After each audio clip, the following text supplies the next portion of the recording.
Hello, everyone. Welcome to the STEMpowered Women Podcast. I'm your host, Brittany A.J. Miriki, the founder of Sistas in STEM.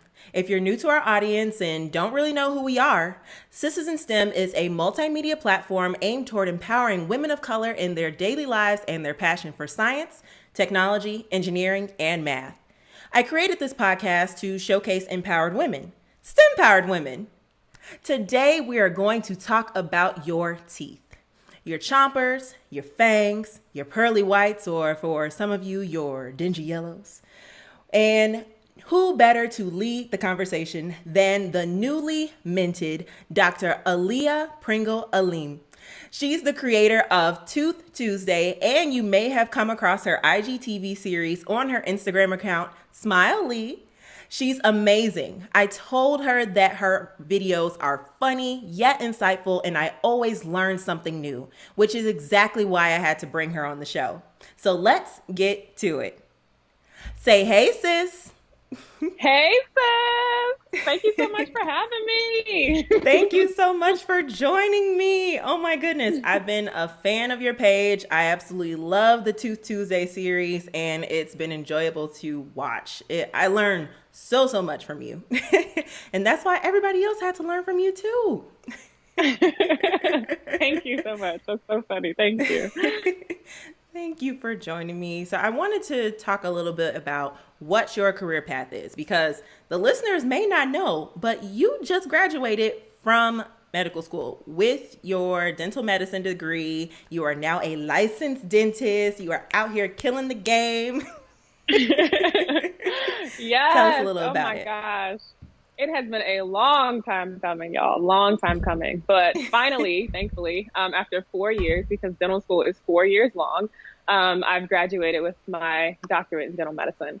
So as far as career goals or career path, I already have a job lined up.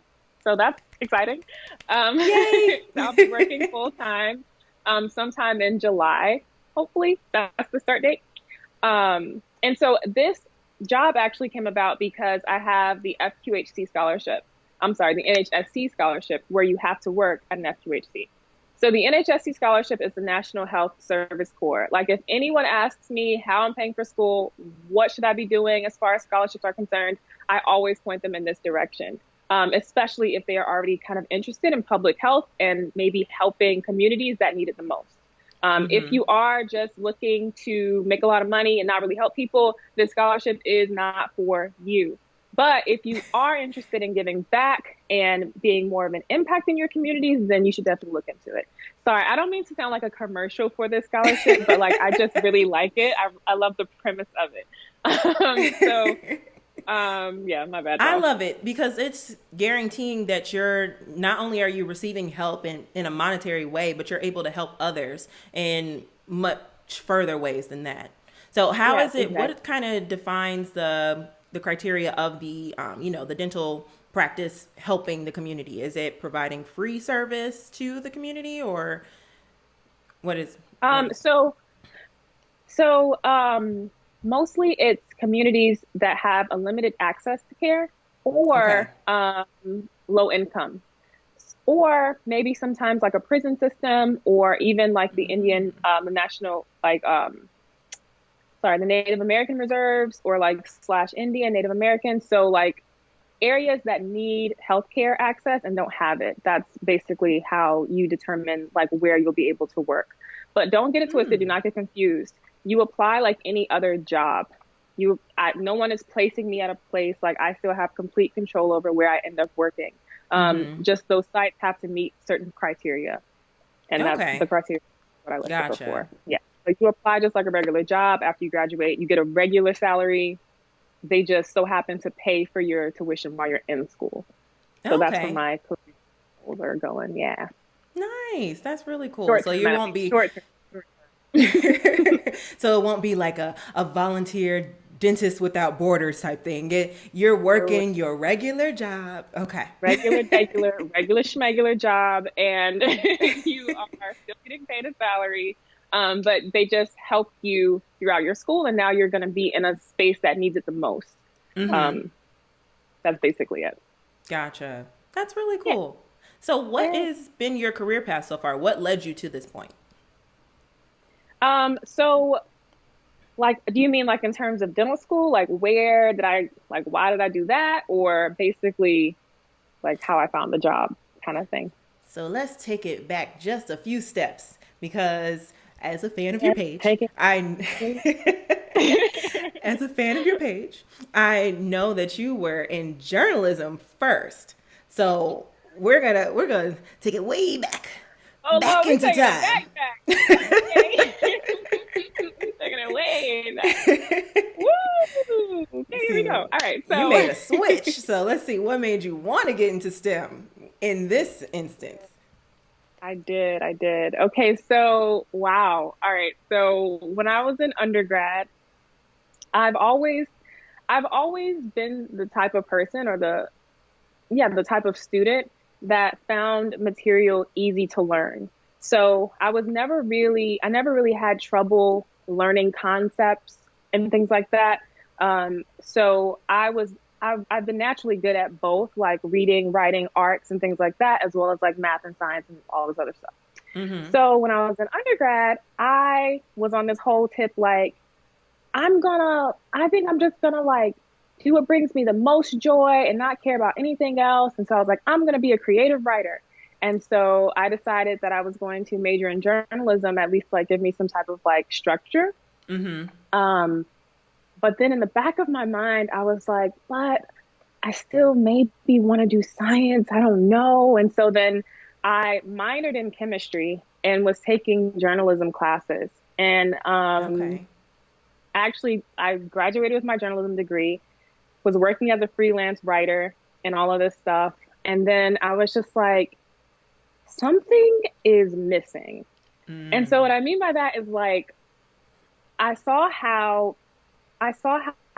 stories were covered in the newsroom and how stories got pitched and how really it just was dependent on like your editor. Like if you were able to pitch a certain story, if they gave you the green light to go cover it, there were just a lot of steps to writing the stories that I wanted to write and to tell the stories that I wanted to tell. And I was like, this feels more, I don't know, everything wasn't clicking into place for me. So there was something missing. So I still have a chemistry degree, minor. And so then I was like, okay, I'm going to go and do my post-bac and finish the prereqs for dental school, because dental school had always like been on the back burner, but I hadn't really given it much thought. And so after I had tried my hand at journalism, realized that I liked it, but there are things that were missing with like the type of impact that I wanted to make in the world. And so I went back and I was like, okay, so I did my post-bac, did all the prereqs for my dental school, and then I applied, and then I got in. And I was like, well, here we go. Like, because I'm just such a big believer of like, I don't think you have to be one thing. Like, I don't think you live, hopefully, God willing, you gotta have like 80 years on this planet plus.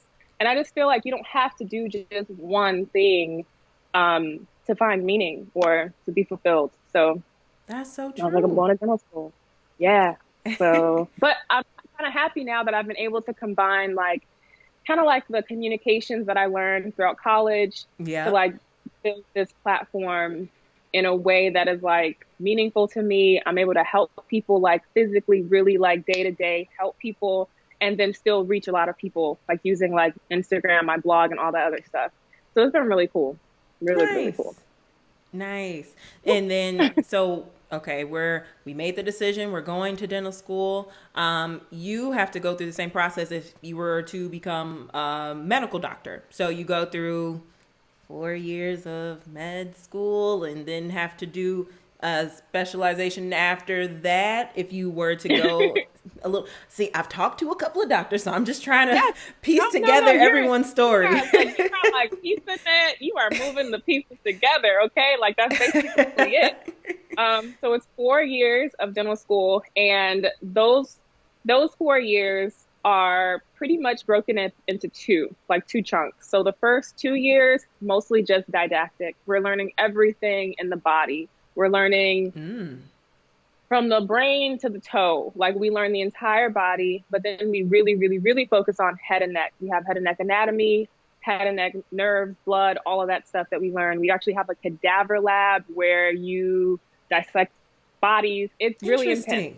It's really intense. It's just for the head and neck, because we have to know the head and neck like the back of our hand. Like, we have to know this in and out. Yeah. So that's the first 2 years. And then the second 2 years, you're doing all of those procedures that you've been learning how to do the first 2 years. So you're working with real patients, you're doing real procedures in the clinic, getting as much experience as you can while under the leadership and like the guidance of other doctors.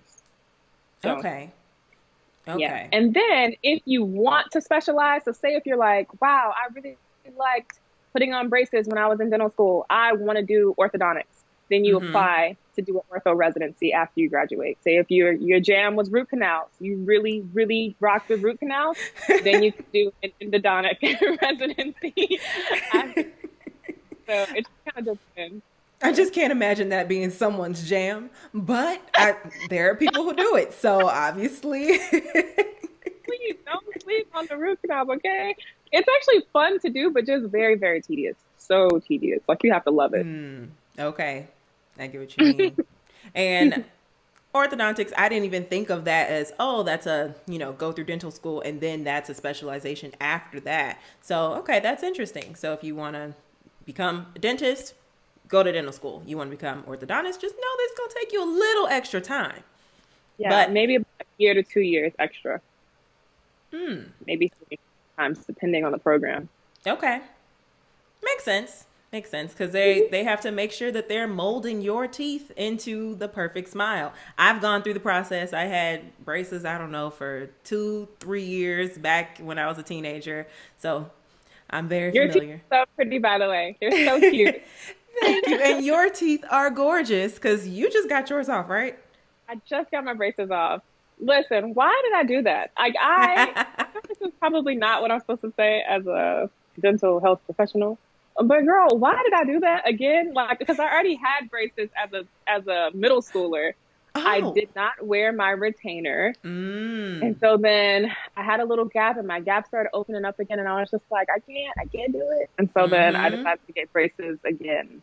So I went to my orthodontist, and mind you, he met me when I'm like 12, 13. Here I am, 26, like, Doc, I need you. Like, I had a gap at the top and a gap at the bottom, and my old retainer didn't fit because I didn't wear it, and he resized me, ordered me a new retainer, which I had to pay for this time because, of course, my parents paid for the braces, but I had to pay for the retainer. And then he wired me up on the bottom row, and everything closed back. Now I'll look back at some Sistas in STEM videos. I'm like, the gap was that big? Oh, nope. I know. So I caught it just in time. No shade on gaps whatsoever. No shade on diastemas, gaps, anything like that. True. They can be so, so pretty. They really can be. It's just a preference. Just a preference. I completely agree. Because if you spent money to close the gaps, then you want to keep them closed. You want to keep it. Yeah, exactly. Right. Exactly. Exactly. But no shade on anyone with gaps. Rock your gap, sis. Yes. Love it. Yes. Yes. So, okay. So we went through a little bit of your career path. We talked. Is there any more that you wanted to share on your on tidbits with dental school or mentors you may have had that could help others in their process? So I did not have a lot of mentorship in dental school before dental school, things like that. Okay. So this was kind of like a thought, a whim, and I was like, I think I'm gonna go to dental school. So like I didn't have someone to ask the process, like I really didn't. And so what I did back in 2014 was hop on Instagram and literally like search for the hashtag Black Dentist or Black Dentist or something like that. And then like Dr. Tiffany McElrath came up. And so then she was so sweet. So sweet. She was explaining to me basically so many things that I didn't even think about at the time, that I didn't even know that I would need to know at the time. I was like, wow, like this is so cool. Had I never reached out, I would never have known. And so mentorship is so important. Like, it is so, so important. And like, I don't know how I'm going to incorporate this later into my life or into my career later on, but I definitely want to, because like, I want to be that for someone else. Like how she just decided to respond to a DM from a rando and was able to like guide me. And we still keep in contact to this day. Like, she's been a huge support. That's so nice. That is Yeah. super duper nice of her to take you under her wing and help you soar. Yeah. She knew me from a bag of paint, like nothing. Like, she didn't know me from anywhere. And so she just decided to. That's super sweet. What is it that made you want to become a dentist? Because nobody really wants to like, oh, I want to dig all up in their mouth. You know, they got some plaque back there. Let me help them. Don't say don't nobody now. Come on now. Oh, okay. I apologize. Okay, I do. It's a weird type of thing to go after. But so I grew up with my mom taking me to regular dental appointments. Like, I did go to the dentist. I had braces. My mom's a nurse. And so like, we were encouraged to do things like in the health field. Like, I was never afraid of going to the dentist, and I was never afraid of going to the doctor or like the physician or anything like that. So I just felt it was cool. But my dad, on the other hand, had a completely different stance. Like, he never went to the dentist. Like, I've watched him my entire life, like, have dental issues and have dental problems. And like, I don't know if it's mistrust, well, rightly mistrust in like the healthcare system and particularly dentists. I don't know, or if it's fear, or if it's like a combination. But I've seen his quality of life not where it should be, because he was reluctant to go to the dentist. And it could be he didn't have dental insurance, because a lot of folks treat dental insurance or just like dental care as like an add-on bonus, like I'll do it if I got it type of thing. Like, I have a little bit extra, I'm gonna go to the dentist. So like, they don't treat it as like a core component of their like overall healthcare. And so I've seen my dad do that, and I've seen the ramifications of that. And so I was like, all right, I really can make a difference for real, like in someone's physical appearance, just like in a couple of appointments. I used to volunteer with like this organization where you make bag lunches and like take them out to like the homeless. And so like, I would come into contact with people who were like 20 something, missing teeth, and were telling me about how hard it was to get a job and like all of this stuff. And this was when I was like still an undergrad, still on that fence of like, I want to do journalism, whatever. So like, it was always in the back of my mind that this could be really powerful and like really impactful to like take this up in this lifetime to like kind of do. So it was like that desire to want to, man, just help the people who are afraid, who don't want to go, who've learned all of these bad things about going to the dentist, and then just hopefully like help them get over that hump. And that's kind of why I started Tooth Tuesday as well. Like, I needed the information to be accessible to regular people in a way that they could understand in a comfortable setting. Yeah. So like, a lot of the stuff that I say on my Tooth Tuesday, you will get it if you go to the dentist. But a lot of people don't go to the dentist. And so I'm trying to like overcome that barrier to just like bring the information to where the people are, basically. That is so true, because just like you, my mom, she's always taken me to the dentist. I didn't really think that was something that wasn't an option. Like, oh, don't go to the dentist. But like you mentioned, there are some people who just don't have access to that, or they've had such fearful experiences that they won't go back. Because one thing, when I was younger and going to the dentist, my mom had, since she was 5 years old, he had treated my granny, he would work on her, and then she took us to the same dentist as well. And I realized like, okay, he's a little old now. And when he would work on my teeth, it felt like he was like trying to dance on my gums with his tools. I wasn't feeling it. So we found a new dentist. And now I have a wonderful Black lady dentist who I absolutely adore. And I wouldn't switch it. You're going to be the same, just like her. Everybody's going to fall in love with you. Hopefully, shoot. shoot, dang, hopefully that's the goal. But Thank you. I definitely think those, either those fearful encounters or, lack of access is what can deter people. But what can be those effects over time if they're not caring for their teeth? Man, so many. Like, people don't understand that, like, the mouth is not separate from the body. So, like, if you have an active infection either in your gums or in your teeth or both, it can have systemic effects. It can affect heart health. It can affect the efficacy of some like hypertension medicines from working as well as they should be if you have an infection in your mouth. Like, when I say infection, I mean periodontitis.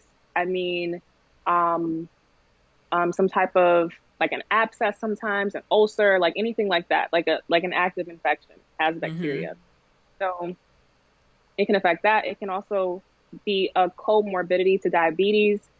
All of these things are connected to the mouth and to your oral health. And so I just want people to understand that they're linked. I actually paired up with the American Heart Association like last year and like did like a crossover where I talked about oral health and heart health. And so like that was really cool to do. And a lot of people didn't know that. I even had some physicians like DM me like, I did not know this at all. And I'm like, yes, guys, it's all connected. I still don't even know. I didn't realize that. I'm like, okay, I didn't realize the two. So for the slow people in the room. So, okay, you're saying you got a heart problem, you're going to see the effects happen in your mouth too? Or like your mouth could tell you that something else is happening elsewhere? So say that you have a heart problem, say you have high blood pressure, very, very common, high blood pressure, hypertension. You're taking medicine for this high blood pressure, hypertension. Having an active infection in your mouth could cause those drugs not to work as well. And so then now you're in a position where you're putting your heart health at risk because you have periodontitis, gingivitis. Yeah. I get what you're saying. Okay. I get what you're saying now. That's scary. That is very scary because high blood pressure, diabetes, all of that runs in our community at a high rate. So there's so many of us that if we're not taking care of our teeth and we're, seeing the effects happen with those, sores in our mouth and making those medicines. Cause like, oh yeah, I'm gonna take care of my, my diabetes. I'm always going to make sure I take care of that. But if you're not taking care of the other thing, then you're kind of canceling the two out and you're at a loss. Yeah. And you may be having to use a higher dose of your medicine because there is no real cure for hypertension. You're just treating the symptoms. And so you may be having to take a higher dose of your medicine when you really shouldn't have to, just because of another infection that has been going on unchecked. So it's all connected, all related. Yeah.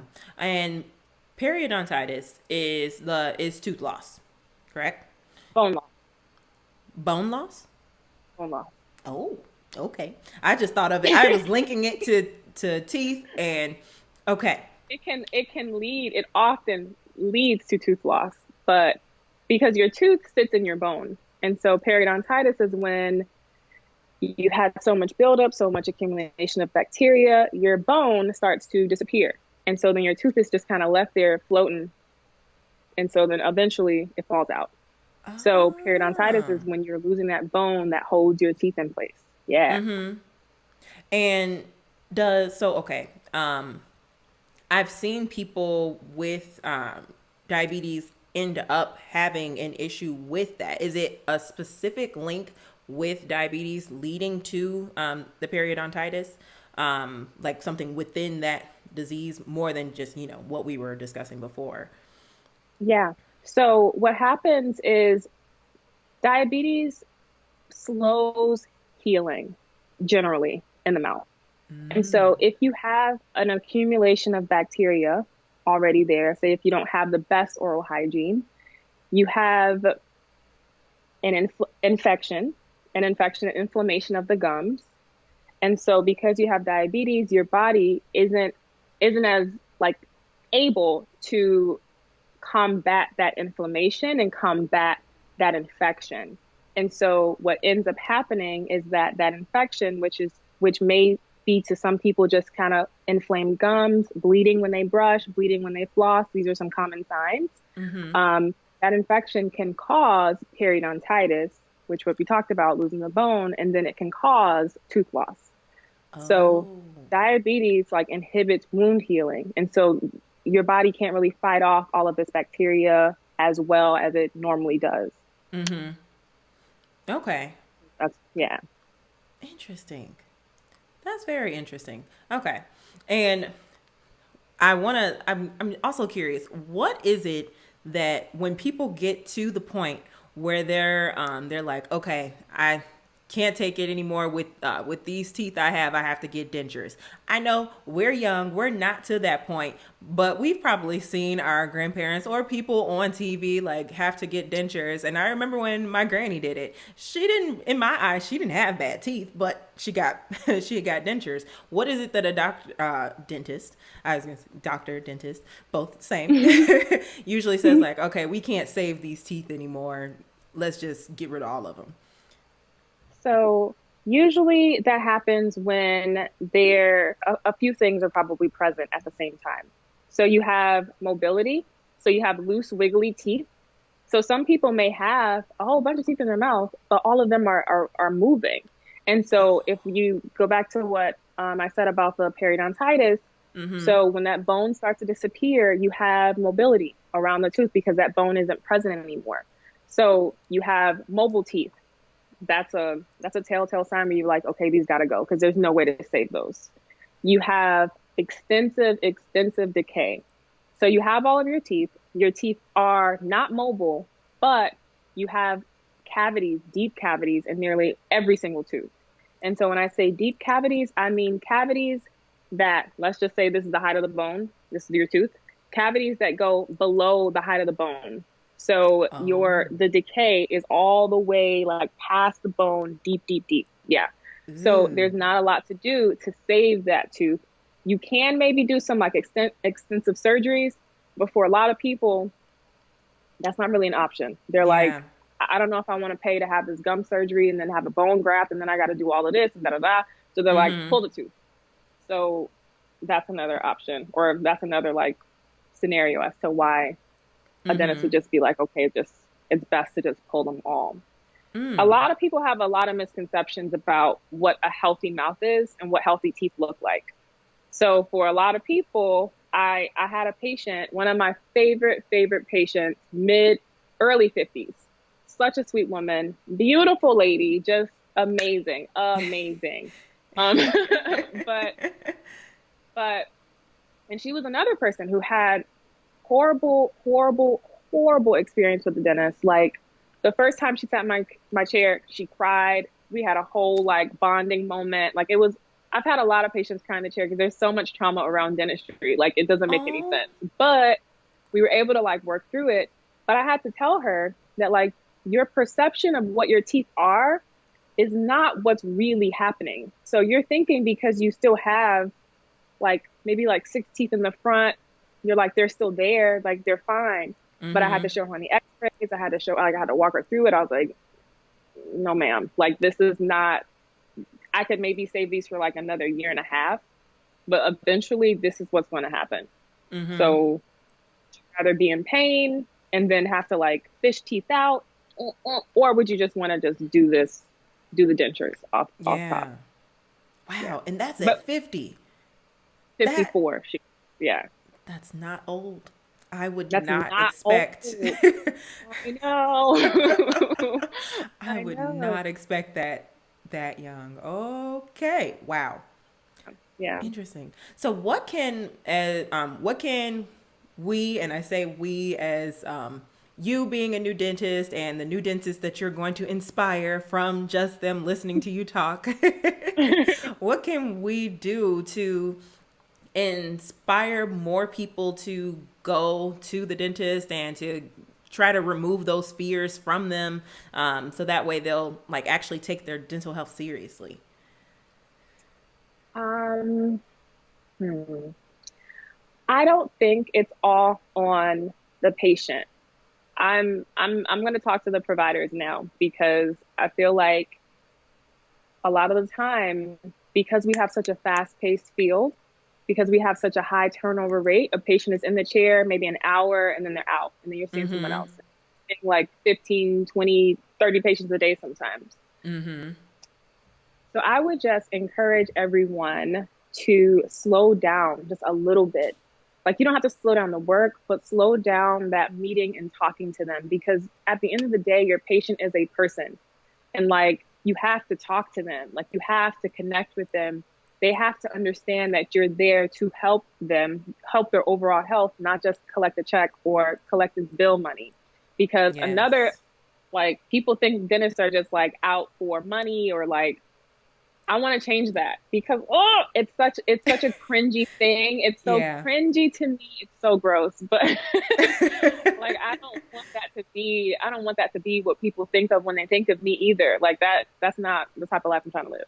So I think it's important to talk to your patients, patient education, and just connecting and making the effort to make the connections with the patients, because I think that makes all the difference.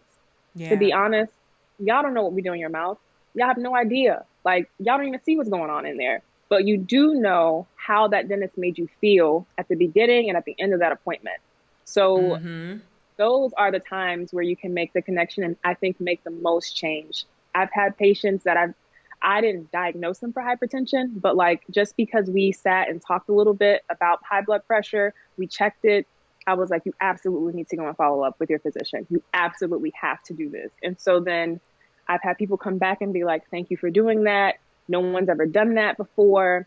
It's just, there's just the small things, like just the small personable things. So I could talk about this all day. I'm gonna chill. I get so passionate about it. It's the quality of care. And when you feel like you've been taken care of, you're like, oh, of course I'm going to go see her again. She took such great care of me the last time. I wouldn't want to go to anyone else. And that's how my dentist right now made me feel. Yes, exactly. They're more likely to take your recommendations. They trust you. It's all about just connecting with your patient. 1,000%. 1,000%. Yeah, I completely agree on that. Oh, you made me lose my train of thought. Because I love that so much. Patient-centered care. So I think that there needs to be an understanding that in a lot of our communities, a lot of low-income communities, a lot of communities where there are, like, I don't want to say healthcare deserts. I'm just making up a term right now. Healthcare deserts. So sounds legit to me. Because there are things called food deserts. I don't know if healthcare desert is a thing. We gonna roll with it. So if you, oh my gosh. Okay, so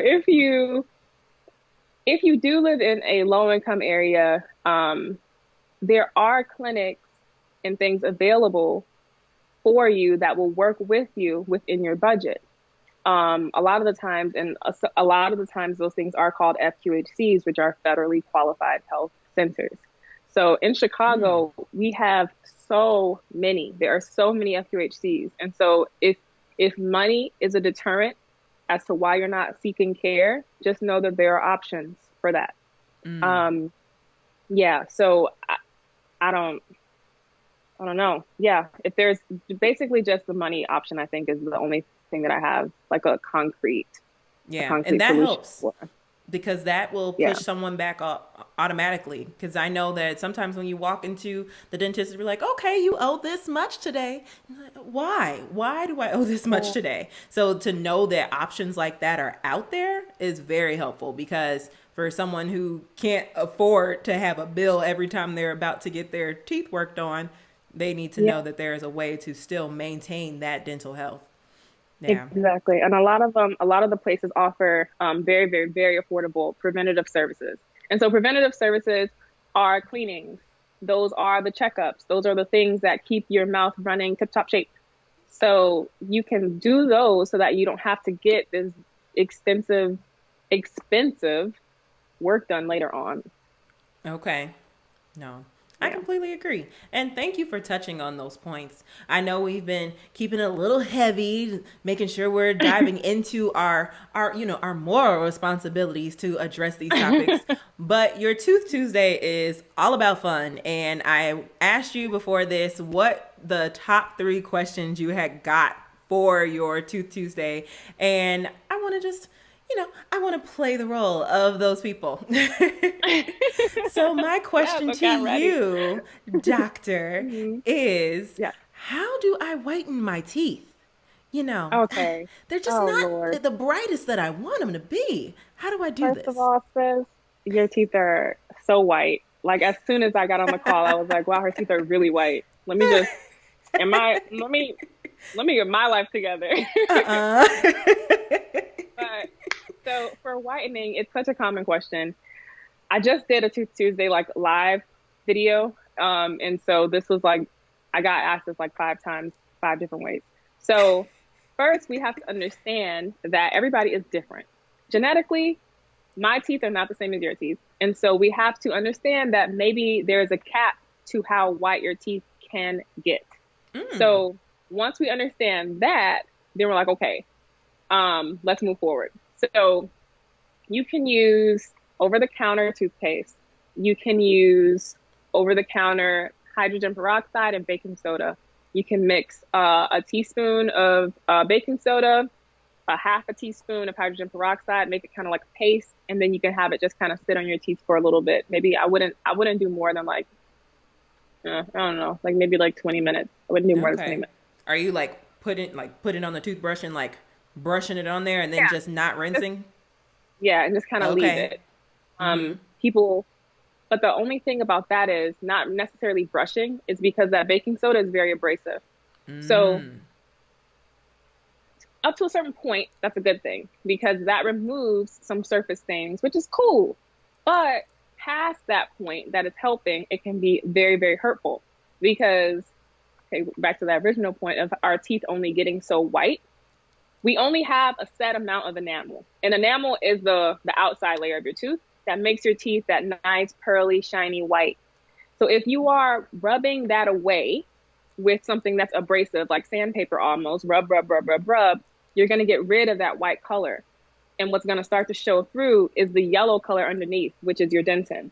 And once that enamel is gone, once that white is gone, it ain't coming back, sis. It's gone. I didn't know that was even a thing. Interesting. So you have to be so careful about very harsh abrasive materials if you're trying to scrub your teeth clean, thinking that you're I'm about to go ham. Relax. Calm down. So just be easy. And if you are going to use that paste, just let it sit on your teeth and then rinse it off. Gotcha. But I am a huge proponent of toothpastes that are already built in to have whitening capabilities. Use the white strips, use the things like that. And then if you okay, I'm going to do a little bit extra, go to your dentist, have your doctor put on in-office whitening. Do that. But which costs extra. Right? It does. Okay. It does. And it's usually not covered by any insurance because it's just purely aesthetic. So just know that your teeth, even after all of this, I need people to understand me and hear me when I say this. Even after all of this, your teeth still may not be as white as you want it to be. And you just got to go to God and be like, this is how you made me. This is as white as my teeth are going to get. And be like, okay. So now maybe it's time for other things like veneers and crowns and all that stuff. Gotcha. Okay. That was a long answer. I'm so sorry. Woo! Don't be sorry. That was a great answer. And addendum, is it a myth or is it truth that the coffees, teas, and all those things under the sun will cause those stains? Absolutely. Okay. 1000%. Yeah. So you got to be careful, sis, when you're going to Starbucks every day. Just know that your smile just not bounce back from it. So to help with that, I suggest people drink through a straw. And it may seem so crazy and or bougie to drink your coffee through a straw or to drink your wine through a straw. But that red wine stains your teeth. The coffee stains your teeth. Tea stains your teeth. So if you want to help your body circumvent that staining, use a straw. And the philosophy behind that is that you're not swishing it around in your mouth. Okay. So yeah, when you drink, you're like a little bit, but this way, straight to the back of your throat. Interesting. See, and that's what I do when, so I'll drink diluted apple cider vinegar. So, mix the apple cider vinegar with water. Supposed to have health benefits, whatever else they may be. I'm just copying off my parents. And when I drink it, when I looked it up, it said that it can get rid of your enamel because it's so abrasive like that when I drink it, I'll drink it and I'm like basically taking a shot. I'm like, okay, don't let it touch your teeth. And then I rinse my mouth out fully, like immediately after I finish the bottle. Cause I'm like, I'm not playing these games. I need this enamel. Yes. It's gone. It's never coming back. It's over. So that's crazy. Yeah, that's a perfect point. Yeah. Interesting. All right, doctor. The next question is, how do I stop getting cavities? Now, in my own perspective, I've been blessed to never have had a cavity. I will knock on whatever wood I need to, but I know there are people out there who have been plagued with cavities. Not to put anybody on blast, my sister, she went to the dentist one time and she came back with 13 cavities. I was like, huh? Yeah. How are we doing this? But she loves gummy candies. And so that put her in a bad situation, and you got to be careful with those. Me and your sister. Wow. I love gummy candy. I love it. It is probably the worst candy that you can have. I love sour gummy candy. So that's not just like gummy bears. I like Sour Patch Kids. I like sour straws. I like all the things that are which is probably so much worse. It is so much worse. Let me tell you why. Girl, y'all ready? Are y'all ready for this? Okay. So what makes the cavity is not the sugar. It is the acidity. So it is the acid that breaks down your teeth. Okay. So the sugar feeds the bacteria that's just normally hanging out, chilling in your mouth. The bacteria usually doesn't have a lot of food, but when you dump sugar, like eating chocolate and candy and all this stuff, the bacteria processes the sugar and the end result is acid. And so that acid from the bacteria is what causes the cavity. So when you are eating acidic candy, you're just like dumping bad on top of bad. Yeah. So you're already helping the bacteria by giving a whole lot of sugar, and then you add an acid on top of it. So the cavity comes from the acid. And so the bacteria can just continue to eat away more acid, eat away more acid, eat away more acid. And then you have a very deep, deep cavity. And that's what happens. So to stop getting cavities, few things. If you have the sugar bug and you're just like, I got the shakes, like I need my sugar fix. Okay. Make sure that you are only eating the sugar, like not constantly throughout the day. Just maybe at one time throughout the day, just once, or maybe once and twice. And then after those 2 times, those 2 designated or that 1 designated time, make sure you rinse your mouth out with water. Rinse your mouth with water. Rinse. Don't brush right away. You have to wait 30 minutes to brush. So I know people are like, why? Huh? Yeah. So you rinse your mouth out, wait 30 minutes, and then brush, because it's all connected. So the mechanic, okay, let me say this in not dentist terms. Okay. So your toothbrush is scrubbing away at your enamel, right? Mm-hmm. And so if your oral environment is already kind of compromised and your enamel is kind of weakened because of the acid that's there, you're scrubbing that acid into your enamel, which is taking it away. Like it's helping the bacteria get deeper into your tooth. So you have to let your mouth neutralize a little bit. You gotta wash the bacteria away. You gotta wash the acid away. You gotta let your mouth do its thing, buffer, get back on track, and then brush your teeth. So that usually takes about 30 minutes after you eat. any meal. Wow. Interesting. Okay. I definitely wouldn't have thought of it that way. Okay. Yeah. And then I mean, we all know what a cavity is, but it's essentially a hole in your tooth, right? Yes. Okay. Because I know that they'll show like you know, x-rays. They'll show x-rays and then it's pretty much just showing where your weak points are, and that would be those cavities. Mm-hmm. Okay. That's Yeah. that's very interesting. Yeah, we don't want holes in our teeth. Gotta cut that out. I know I have a cavity. I know I'm a dentist. Oh my God, I have a cavity. I know. So I know I have a cavity because when I eat something sweet, I can feel it. Like I feel like a little like a twinge, and I'm like, oh my God. So I know that I have one, and I feel like it's been there for like a pretty long time. I'm pretty sure. Why haven't you had it fixed? Pretty sure. Cause okay, I had braces, and so like it's kind of hard to get your thing fixed while you have the braces on. And so then I was like, oh cool, I'm just gonna have my friend fix it in school when I'm done with my braces. And then COVID happened, and then I'm like, okay, well now I have to wait until the whole thing, guys, whole thing. Yeah, and now you know. My other one. Good and well, you should not have been eating those gummy candies while you had braces. That is already like rule number one. No, rule number one is no hards, like candies, chips, all that stuff. Rule number two is probably no gummy candy. What are you gonna do? Hey, that's what it is.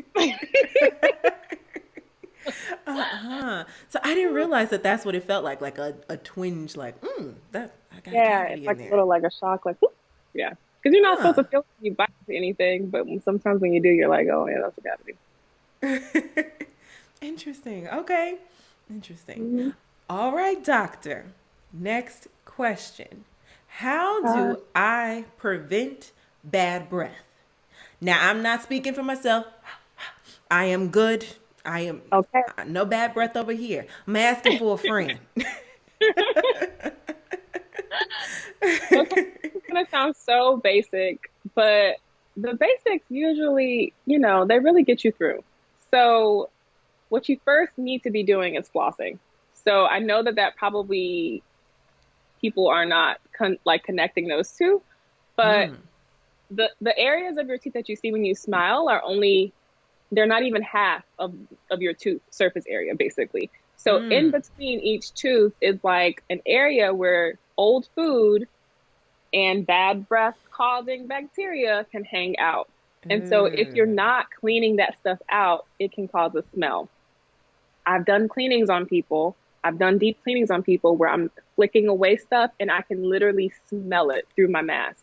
I'm like, they are not flossing. So you have to floss.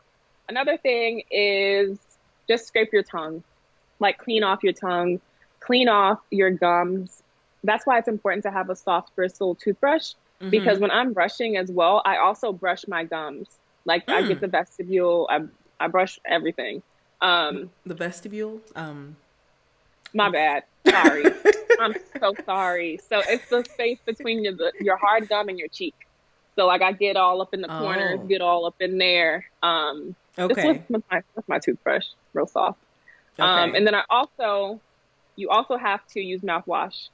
So mouthwash is super important. It fluoride mouthwash. So that mouthwash is super important because it can also help you with combating cavities, and it can aid in fresh breath. So you get like a twofer. And another and very important thing to note though, when you're using mouthwash, fluoride mouthwash, do not rinse it, because you want that fluoride to sit on the surfaces of your teeth as long as possible. So don't rinse the mouthwash after you use it.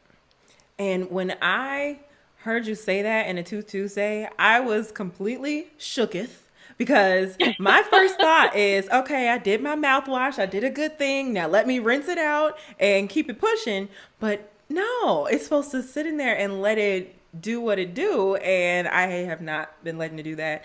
I am I'm also guilty when it comes to the flossing too, because that's not something I think, oh, let me do this. Because sometimes when I floss, I'm like, all right, I don't see anything coming out, but is just the motion of doing it also helping? Like there, you may catch something every once in a while. I don't like, I'm good at brushing. That's why I don't see anything on it. Yes, And I know I'm not the only one, so don't nobody come for me. No, I'm not gonna come because honestly, we're gonna keep it a buck. We're gonna keep it all the way because I feel like I can trust you and all of the listeners out there. Yes. I did not used to floss. I was like, this hurts. Why am I flossing? This is stupid. So before I started dental school, I was like, there's literally no point to floss. But then once I learned what can happen if you don't floss, i.e. losing your teeth, you can lose your teeth by not flossing. I was like, hey, hold on, wait a minute. Let me floss because it's not that deep. And I want to keep my teeth. So I didn't used to floss. And now I floss every day because I'm like, if I don't, it feels gross. And so if anyone's listening or if anyone's watching, and if you have bleeding gums when you floss or you have bleeding gums when you're brushing, that means that your gums are most likely inflamed. I'm excluding pregnant women, people on like certain drugs. I'm not talking to y'all. I'm talking about just the regular people who aren't pregnant, who aren't on any like serious medications. You probably have some type of gingivitis, which is just like inflammation. Yeah. It's flossing. Say that again. What will get rid of that is flossing. Okay. Yeah. Push through. Gotta push through. It's gonna bleed the first 2 to 3 days. You're gonna be like, this hurts. Nothing's getting better. But then on like that 4th, 5th day, the bleeding is gonna go away. Which is exactly what happens with me. And when I have flossed and it bleeds, and I'll tell my dentist like, oh my God, it's all blood, and she's just like, when it starts to bleed, that's when it's getting closer to time for you to see me, because I go see her. What is it? Every 6 months, I think we see her. Yeah. And so she's like, yep, that means it's getting close to that time when you need to come back and see me. Because I was definitely taken aback, just brushing or just flossing and seeing that happen. Why is my tooth bleeding? I didn't do anything to you. This is normal. We do this every day. Yep, exactly. So I'm glad you point that out. That's very helpful. So for all of you yuck mouths out there, like these are just a few. Yuck mouths.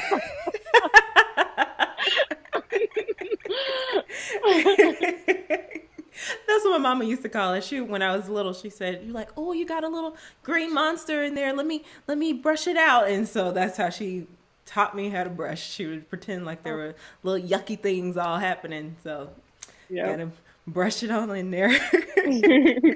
Yes, any way you can to help these babies. Tell them any story you got to tell them to make it a normal occurrence to brush and take care of your teeth. Yeah. How young is it when you start going to the dentist? So you should go to the dentist when you have your first teeth. So what? When I like a 2-year-old, so, like 1, 2. Yes. Yeah. So normally a baby gets their first teeth around 6 months to a year. So you should see your dentist anywhere between the baby's first tooth and the baby's first year birthday. And I know you may be thinking, y'all are doing too much. What are you even going to be doing to this baby tooth? The baby got one tooth in the head. What are you doing? So that appointment is mostly just for so silly, I'm sorry. So that appointment is mostly for parent education and getting the baby used to showing up to some place to have their teeth looked at. It's all about establishing healthy patterns for the child and for the patient and for the parent. I'm sorry. So when at that appointment, the doctor will tell you what you should be doing, how much toothpaste you should be manipulating on your baby's tooth or teeth to clean, what you should be doing as far as like bottles go. Should you be sending the baby to the bed with a bottle? All of these things will be discussed at those appointments. And so then it gets the baby in the groove and be like, okay, this is something that we will be doing, going to the dentist.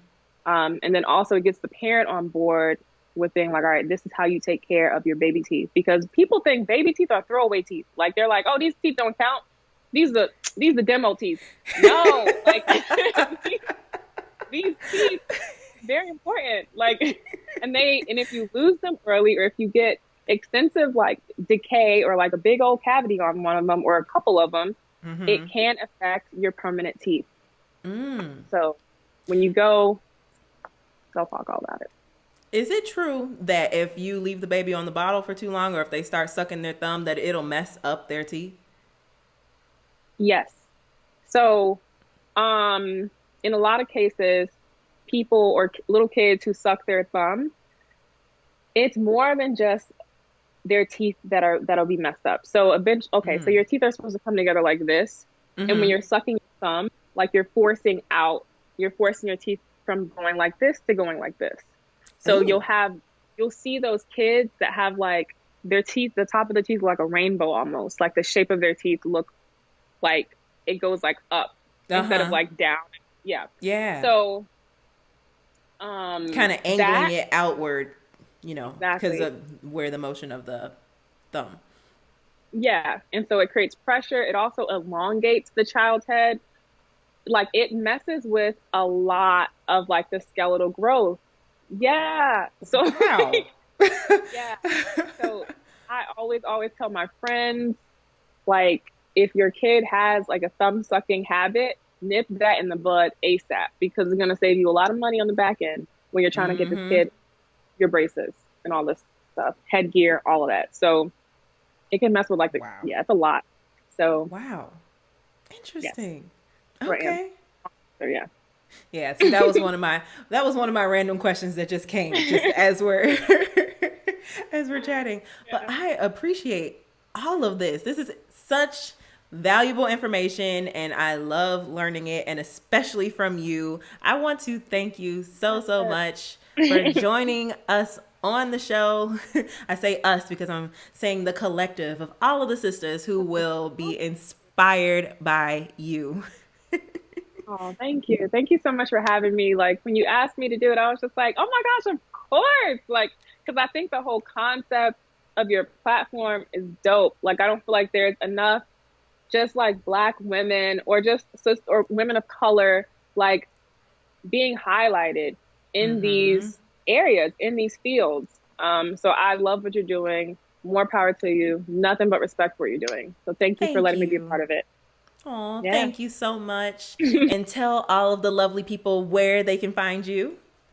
So currently I'm on Instagram at smile.lee. So that's SMILE _LEEY. Because my name is Aaleeyah, so smile.lee, smiley, all that. Super cute. I love it. Thanks. Awesome. Thank you so much. Everyone listening in or watching us on YouTube, I want you to tune in to the next episode. This has been another episode of the STEMpowered Women Podcast. I'll see you on the next one. Bye. Bye.